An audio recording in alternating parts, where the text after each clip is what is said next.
Okay. Alrighty. All right. So we kind of talked to the boss already about helping us out in the study, so we'll jump into the study.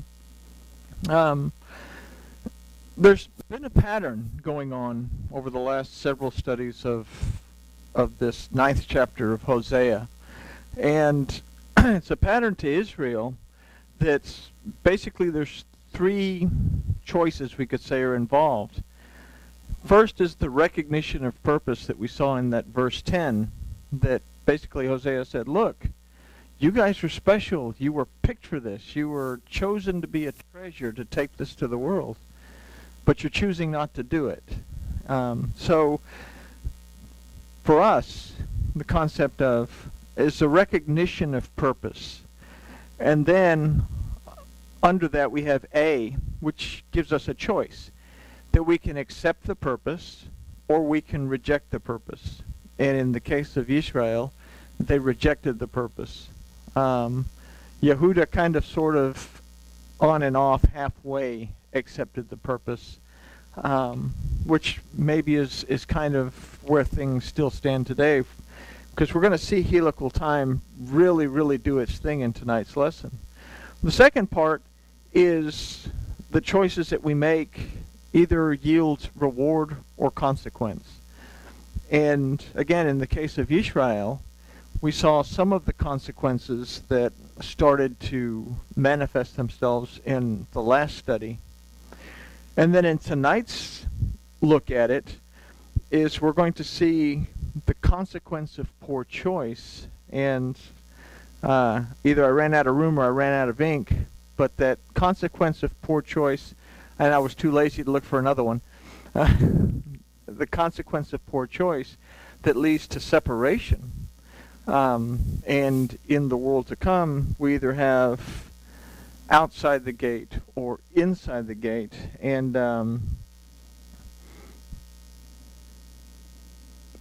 and this is, Yahusha saying this is in Matthew 13, verse 49, where he's talking about the end of the age of the Adam. It says, thus shall it be at the end of the age, the messenger shall come forth and separate the wicked out of the midst of the righteous, and throw them in the furnace of fire, and there shall be wailing and gnashing of teeth.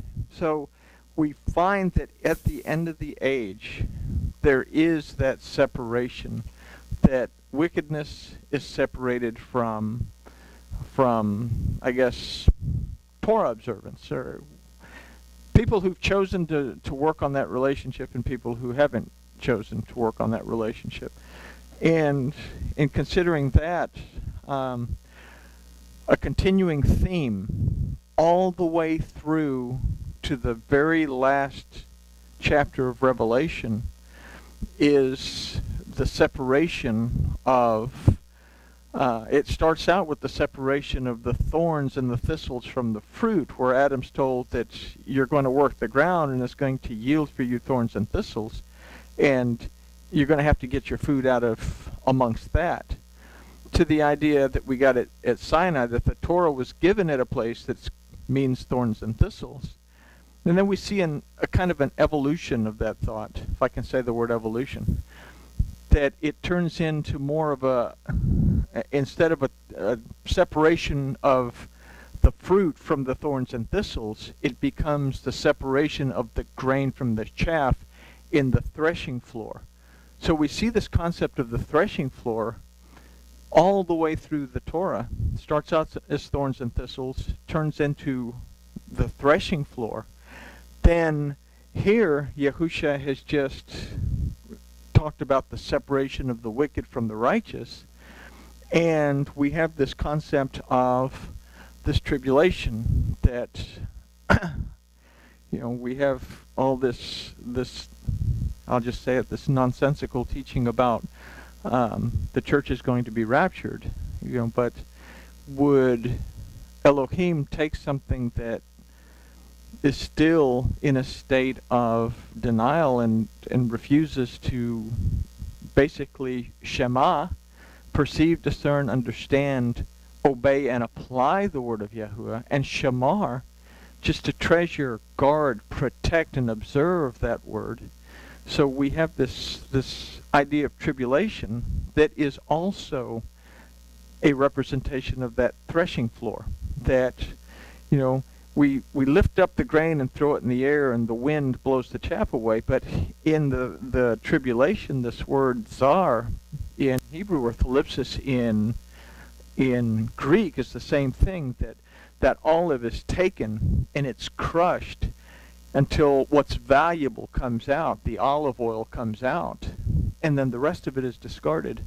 So all the way through this, you're either going to be within or without, and the choice is ours within this whole threshing floor, thorns and fruit, chaff and grain, olive and oil concepts that we have all the way through. So this is Hosea part 30, and it's chapter 9. We're going to look at the last verses, but the following verses in this study illustrate the consequences of straying towards idolatry and the rejection of Yahuwah Elohim, and then the separation that follows that rejection.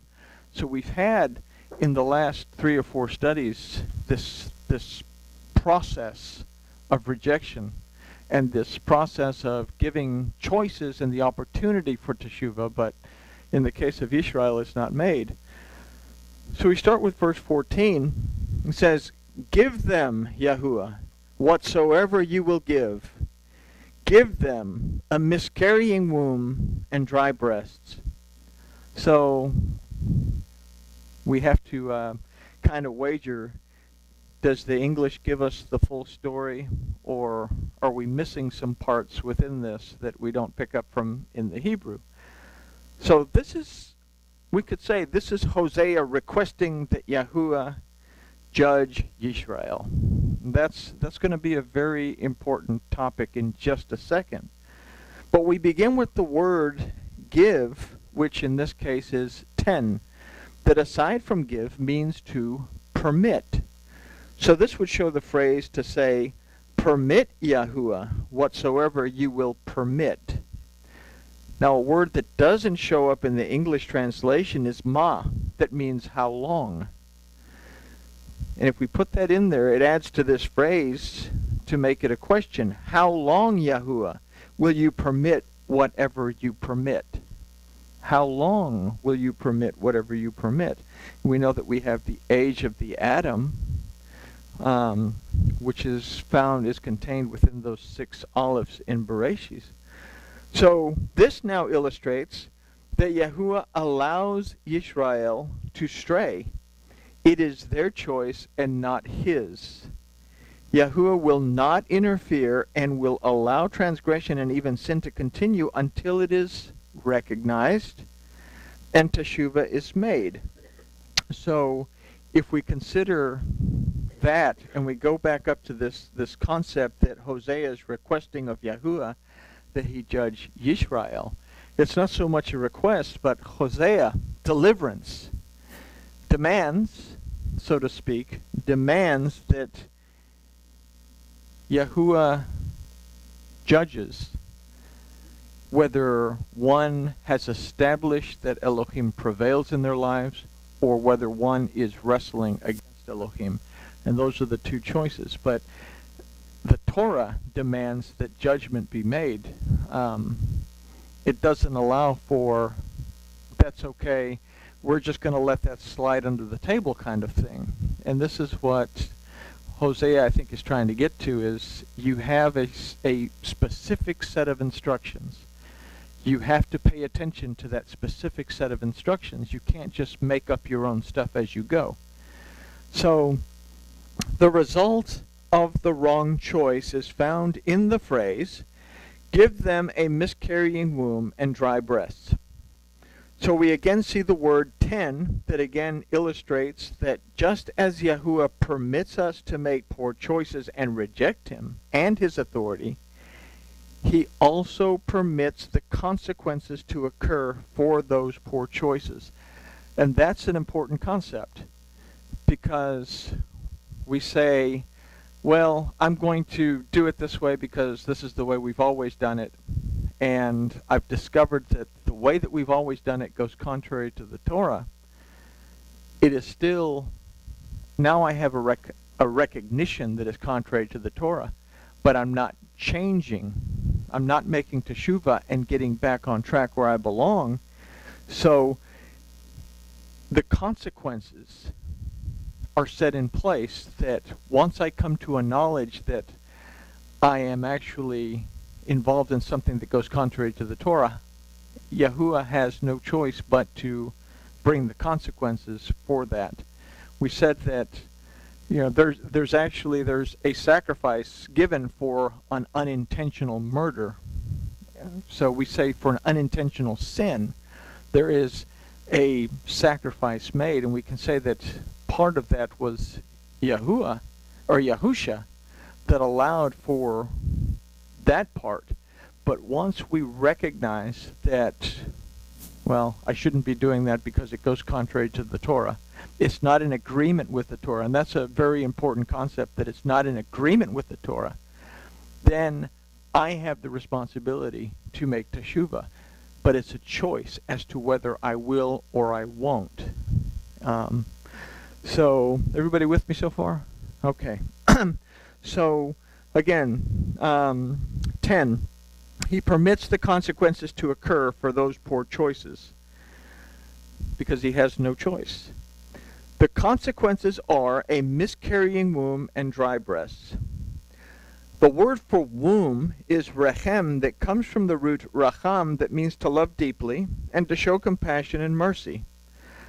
The Paleo-Hebrew concept of this word is that it is within the bowels that compassion, pity, mercy, and love are found. And it also illustrates that this is the seat of human emotions. Okay? So, that this is miscarrying comes from the word mashkil, that means to make one childless.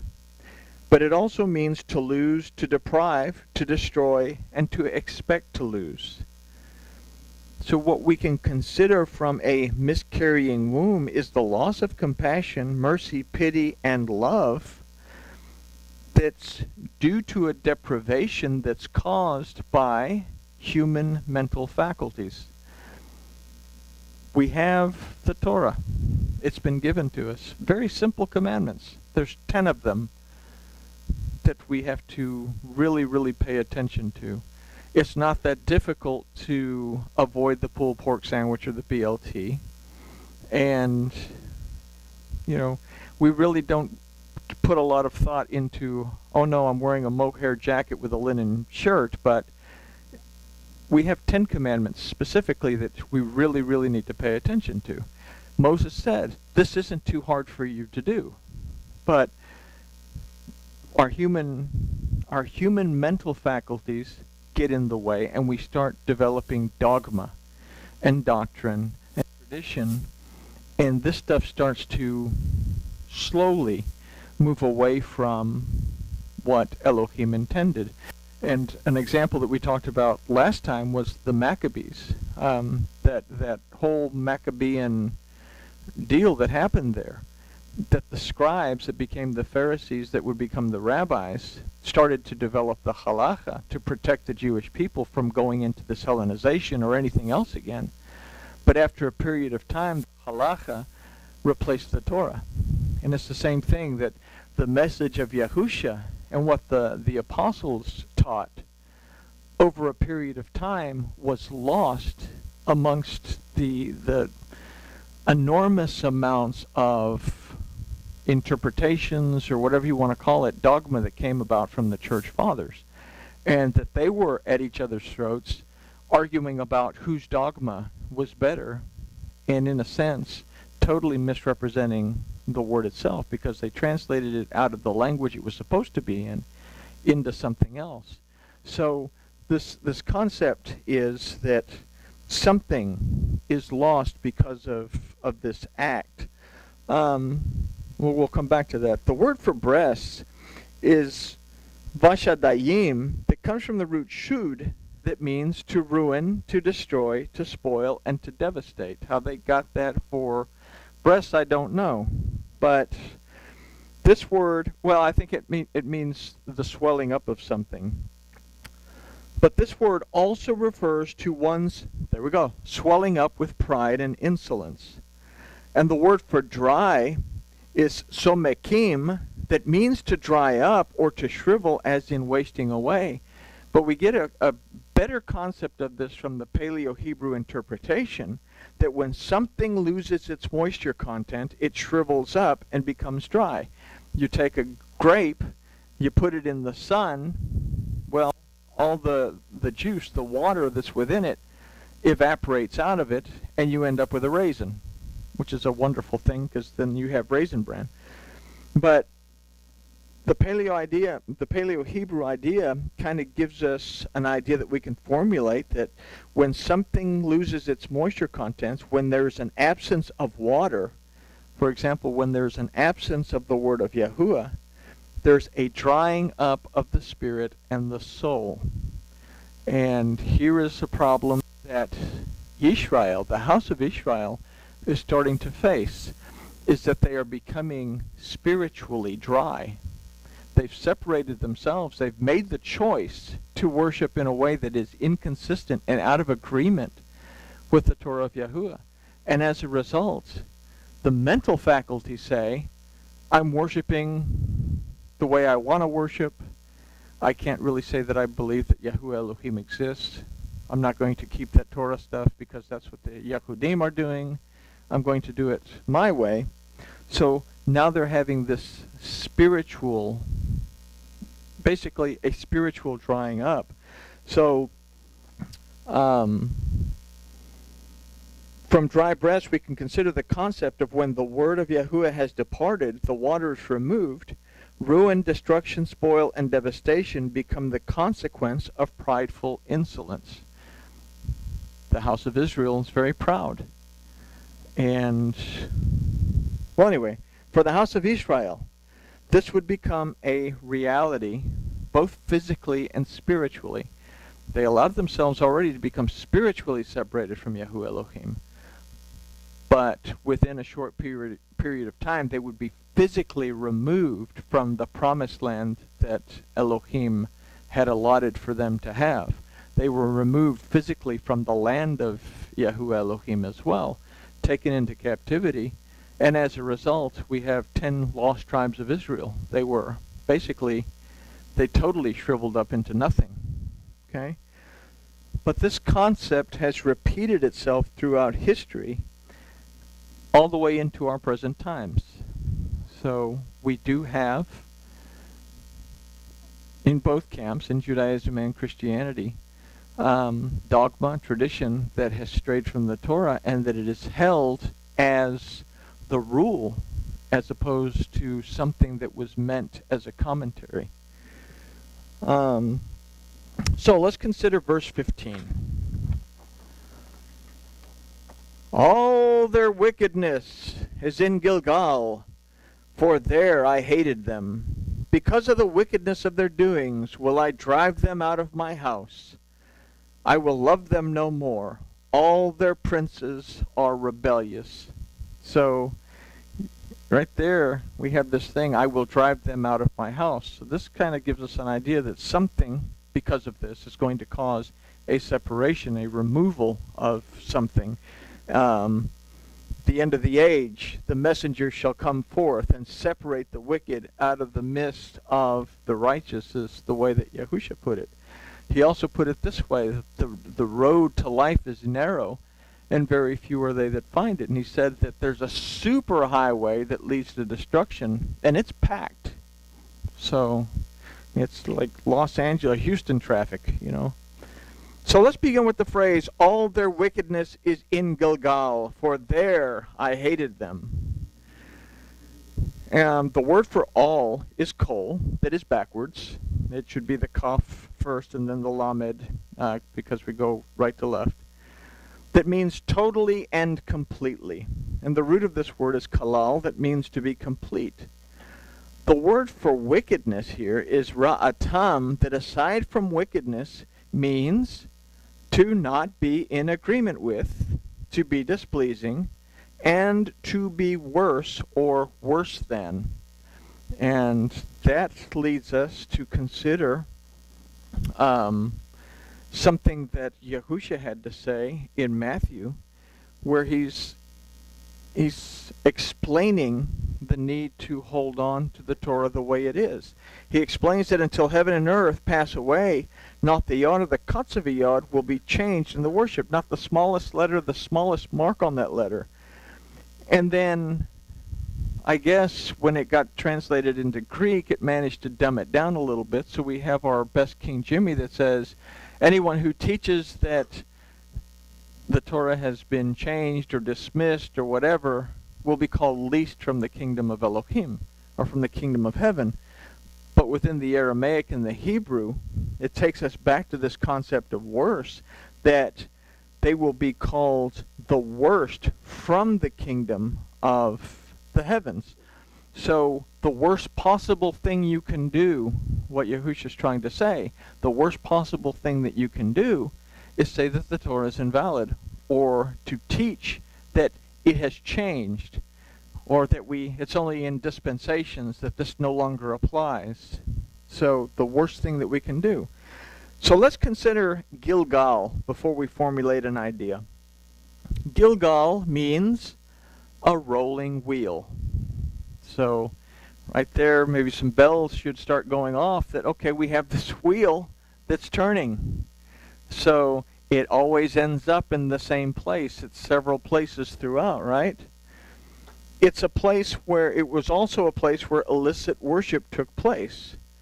From the root Galgal, we have a concept of dust or chaff that's blown away. So here we have this idea of a threshing floor again. The grain's kept, but the chaff is thrown away. So what we consider thus far is that illicit worship, or worship that is not in agreement with the word of Yahuwah, is like chaff that will be blown away. And it's interesting that this is being told to Ephraim. That means fruitfulness. That there is no fruitfulness in being out of agreement with the Torah. It's just like chaff.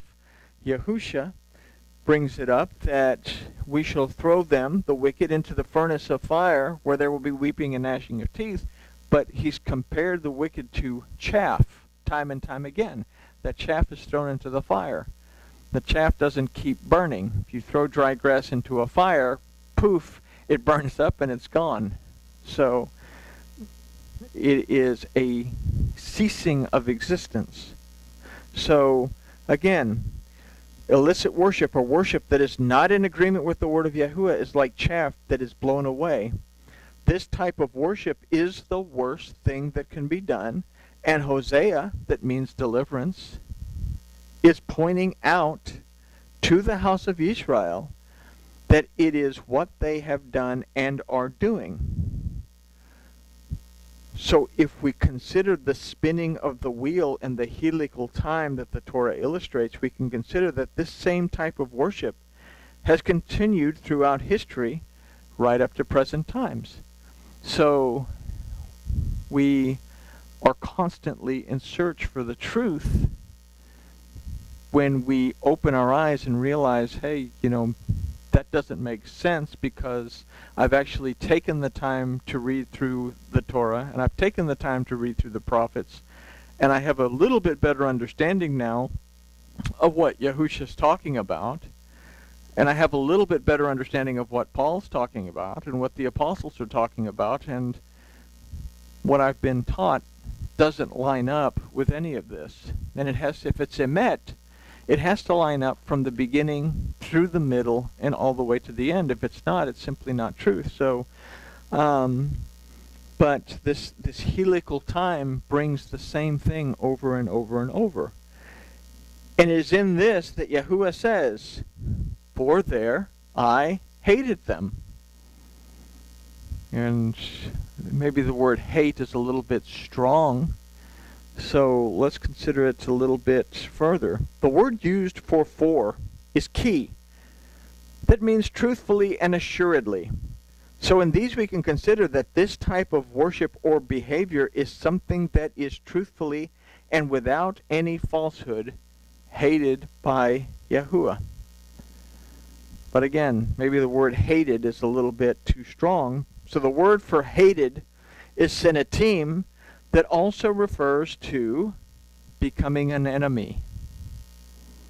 This illustrates the concept that intentionally and knowingly being out of agreement with the word of Yahuwah is to be an enemy of Yahuwah. And that's kind of a uncomfortable thing to think about. It's not that he hates us, but if we separate ourselves from him and we are wrestling against Elohim, then we are fighting against Elohim. So we become this, whatever definition you want to give of an enemy of Yahuwah Elohim. So if we understand this idea, we got it? We're good so far? Okay. We can understand the balance of this verse that says, because of the wickedness of their doings, I will drive them out of my house. I will love them no more. All their princes are rebellious. Okay? All the princes. Who are the princes? Well, it's the people that come up with the concepts that force the people to accept them. And we had the rabbis on one end that came up with the stuff, and the Pharisees basically forced it on the people back in the times of Yahushua. We say, oh, well, they wanted to follow on. But Yahushua says, you make up all these rules that are so heavy and they burden the people, but you don't keep any of them for yourself. And we go and we look at the Dark Ages and what the church managed to do by taking the word away from individuals and saying, it's not permissible for you to have the Bible, so to speak, in your home. It was an offense that was punishable by death. The priest will explain it to you. But the priest, most of them were illiterate unless you got into the higher income brackets where they actually knew how to read, but it was the ones above them that were actually making the dogma. So the princes are rebellious. And if we consider this, I will drive them out of my house. Well, what's outside of his house? We go back to Revelation 22:15 that says, outside are the dogs, the idolaters, the fornicators, the ones who love and make a lie. So a separation for not being in agreement with the word is something that plays through all the way through to the very, very end. Yahuwah is not going to change his mind, as we saw earlier, that, oh, well, yeah, they're just being bad. You know, we'll let them in anyway. It's okay. You know, the consequences are set in place. Yahuwah is perfect. So Yahuwah will follow through with the consequences of Torahlessness. Okay? There's that wiggle room if we are unaware. But as we become aware, we are responsible for applying it to our lives. So, and then he says, because of the wickedness of their doings, I will drive them out of my house. And it finishes, I will love them no more. All their princes are rebellious. So we go back to this, I will love them no more. And we saw earlier that it's the compassion, mercy, love that is going to be removed. The word that was used was a word that meant destroyed or ruined or spoiled, but the concept is that all of that, mercy, compassion, pity, is going to be removed. There is not going to be any. You have the Torah. You can choose to keep it or choose not to keep it. You can choose to be a friend, which is friend is a word that was used for someone who's in covenant with someone else, or you can be an enemy, which is someone who is fighting against someone else. Anyway, so let's consider verse 16. Ephraim, there it is, Ephraim, is smitten. Their root is dried up. They shall bear no fruit. Yes, though they bring forth, yet will I slay the beloved fruit of their womb. So Ephraim, as we've learned in prior studies, means fruitfulness. Fruitfulness is smitten. The word used for smitten here is hukah. It means to smite, it means to strike, but it also means to be judged. The Paleo-Hebrew of that